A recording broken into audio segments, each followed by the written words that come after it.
vous allez voir du paysage. Une série de podcasts de l'Institut Paris Région associée à son beau livre « Pays et paysages d'Île-de-France ». Chaque semaine, un expert de l'Institut Paris Région vous fait découvrir une des nombreuses pépites des paysages d'Île-de-France. Aujourd'hui, Philippe Montillet, historien, vous emmène à la découverte de la ferme d'Allainville, reflet du paysage de la Beauce.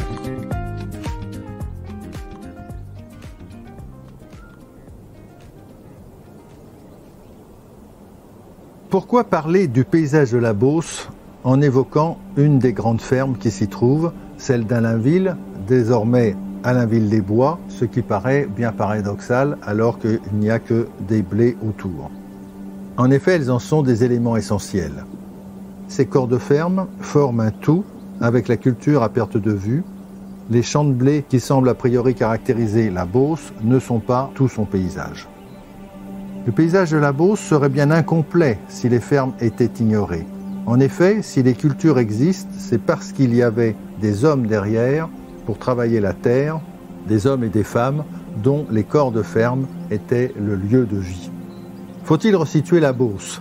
Juste pour dire qu'il s'agit d'un des trois grands plateaux vivriers qui ont toujours alimenté Paris, la Plaine de France au nord, la Brie au sud-est et la Beauce au sud-ouest.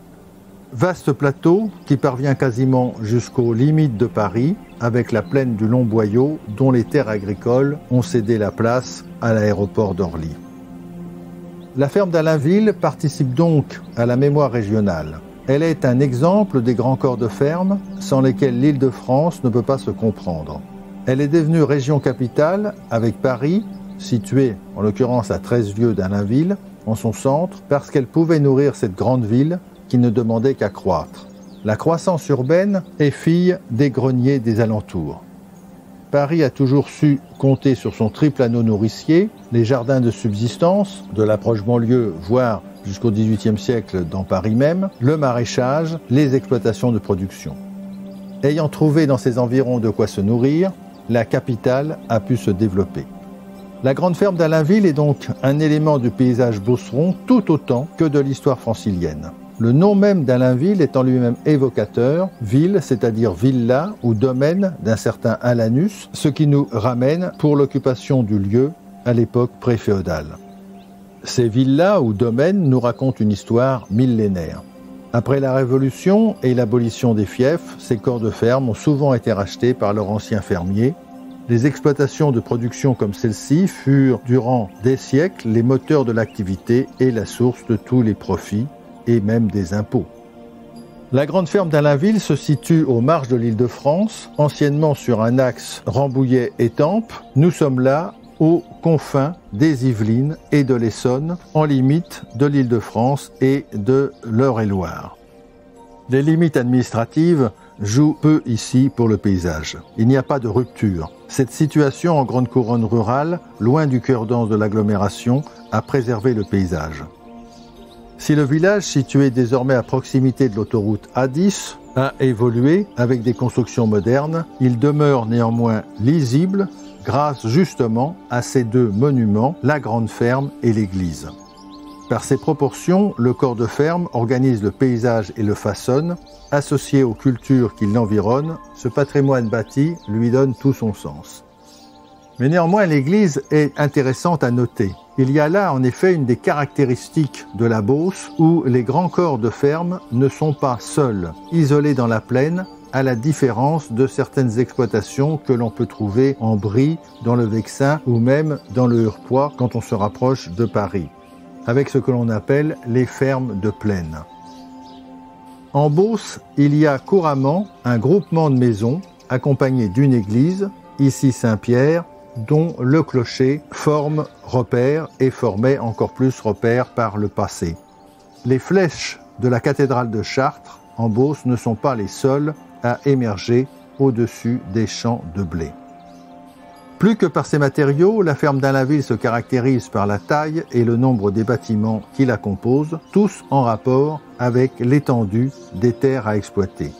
La ferme Beauceronne d'Allainville s'organise naturellement autour de sa cour, qui est, peut-on dire, un livre de mémoire des lieux, notamment par le périmètre qu'elle définit et le vide qu'elle forme en son centre. En effet, elle est d'abord un vide, immense à Allainville, de 100 mètres sur 100 mètres, vaste quadrilatère qui permettait de multiples usages, dont celui de regrouper les animaux, notamment les moutons, mais aussi le battage en plein air et bien d'autres activités demandant de l'espace. Au centre de la cour se trouve l'abreuvoir circulaire et la mare permettant notamment de rafraîchir les animaux après le travail, avoir une réserve d'eau en cas d'incendie ou de sécheresse pour le potager. La taille de la cour reflète traditionnellement, dit-on, la superficie de l'exploitation. Ici, elle a 100 mètres de côté, c'est donc une cour d'1 hectare. Voilà de quoi pouvoir exploiter une terre de 100 hectares. Fermant la cour sur les 4 côtés, s'ordonnent les différents bâtiments selon des gabarits et un ordre défini par les usages. Petits édicules tels que soux à cochons ou poulaillers assez proches des lieux d'habitation, le logis du maître des lieux, seul bâtiment à étage près du double porche, porte piétonne et porte charretière, pour surveiller autant les entrées que les sorties.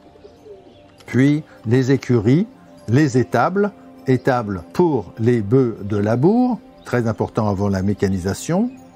Ensuite les hautes charretteries pour le matériel et les vastes granges et hangars abritant les productions. Enfin, la bergerie, pièce essentielle de ces grandes fermes et pourtant bien oubliée de nos jours. Les troupeaux de vin, en effet, participaient aux cultures des céréales à la fois en nettoyant les terres entre 2 récoltes et en les fumant. Engrais naturels du temps où les engrais chimiques n'existaient pas. Quel avenir pour ce paysage ? À Allainville, les dangers sont assez faibles pour le paysage naturel. La nécessité des grandes cultures vivrières protège ce territoire et le préserve. Mais les risques existent en revanche pour les grands corps de ferme, c'est-à-dire pour le paysage bâti. Le premier vient de la taille des exploitations actuelles. En passant à plusieurs centaines d'hectares et en regroupant d'anciennes exploitations autonomes, le patrimoine bâti se trouve fragilisé. Certains de ces vastes corps de ferme perdent leur usage, tel est le cas à Allainville. Ils ne sont plus adaptés aux normes de l'agriculture intensive, contemporaine, et la déshérence peut les gagner s'ils ne trouvent pas de nouveaux usages. Quant aux bâtiments eux-mêmes, certains sont bien évidemment plus ou moins transformables, mais certains ne le sont qu'au prix de lourdes dépenses, voire de dénaturation. Pensons aux bergeries de très faible hauteur sous plancher, aux granges et aux hangars sans ouverture en dehors de l'immense porte, à la cour si vaste qu'elle pourrait donner envie d'être bâtie, voire d'être lotie. Ces grands corps de ferme de la Beauce, témoins de l'histoire vivrière de toute la région, doivent néanmoins continuer à scander le paysage pour éviter de connaître des plaines céréalières immenses sans aucun relief. Ce sont les fermes qui donne son caractère à la Beauce.